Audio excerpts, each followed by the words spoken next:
Hi good morning. ಇದು Tuesday morning. ಇಲ್ಲಿ ನೋಡ್ತಾ ಇದ್ರೆ ಇವಾಗ ಅಂಗಡಿ ಓಪನ್ ಆಗಿದೆ. ಪ್ರಜ್ವಲ್ ಕೂಡ ಅವನೇ ಇದ್ದು ನೀರೆಲ್ಲ ಹಿಡಿತಾ ಇದ್ದಾನೆ. ಮನೆಯಲ್ಲೆಲ್ಲ ಒಂದು ಮಾರ್ನಿಂಗ್ ಕೆಲಸ ಅದೇನೆ. ಇವಾಗ ಮುನ್ನ ಮತ್ತು ಬೆಕ್ಕು ಇಲ್ಲಿ ಮಲ್ಕೊಂಡಿದ್ದಾರೆ. ಎಲ್ರಿಗೂ ವೆರಿ ಗುಡ್ ಮಾರ್ನಿಂಗ್ ಅಂತ ಹೇಳ್ತಾ ಇದ್ದಾರೆ ನಿಮಗೆ.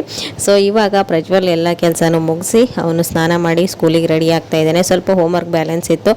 ನೈಟ್ ಅಷ್ಟೊಂದು ಮಾಡೋದಕ್ಕಾಗಲಿಲ್ಲ. ಅಲ್ಲೇನೂ ಮಾಡಿ ಇಲ್ಲೇನೂ ಮಾಡಿ ಸಾಕಾಗಿರುತ್ತೆ. ಸೊ ಅವನು ಎಷ್ಟು ಮಾಡ್ತಾನೆ ಅಷ್ಟೇ ಮಾಡಿಸ್ತೀನಿ. ಸೊ ಇವತ್ತಿನ ಒಂದು ರೆಸಿಪಿ ಇದಾಗಿತ್ತು. ಹೂಕೋಸು ಪಲ್ಯ ಮತ್ತು ಮಾವಿನಕಾಯಿ ಚಟ್ನಿ, ಬೆಳ್ಳುಳ್ಳಿ ಪುಡಿ ಮತ್ತು ರೊಟ್ಟಿನ ಮಾಡ್ಕೊಂಡಿದ್ದೆ. ಪ್ರಜ್ವಲ್ ಲಂಚ್ ಬಾಕ್ಸ್ಗೆ ಚಪಾತಿನ ಮಾಡಿದ್ದೆ. ಇವತ್ತು ನೈಟ್ ಡಿನ್ನರ್ಗೆ ನಾನಿಲ್ಲಿ ಹುರುಳಿಕಾಳನ್ನು ನೆನೆ ಹಾಕ್ಬಿಟ್ಟು ಹುರುಳಿಕಾಳು ಸಾಂಬಾರನ್ನ ಮಾಡಿದ್ದೆ. ತುಂಬಾ ಟೇಸ್ಟಿಯಾಗಿತ್ತು. ಜಸ್ಟ್ ರೈಸ್ ಮತ್ತು ಹುರುಳಿಕಾಳು ಸಾಂಬಾರು. ಇದು ಹೆಲ್ತಿಗೆ ತುಂಬಾ ಒಳ್ಳೆಯದು.